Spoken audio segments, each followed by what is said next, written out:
Hello guys, welcome back to the channel. In this today's tutorial, I'm going to show you how you can add app shortcut to desktop in Windows 11.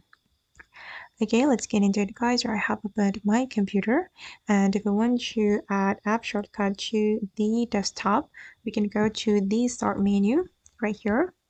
Go to the start menu and you're going to go to the all apps.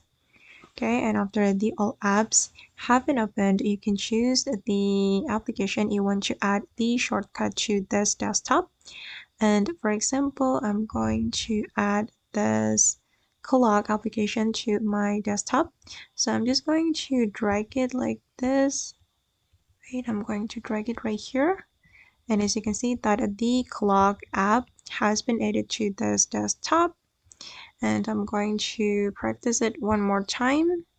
Go to the start menu and then select all apps and choose the application. I'm gonna go with calculator. Okay, and I'm going to place it right here. Okay guys, and that's all the way to add app shortcut to desktop. I hope this video will be useful for you.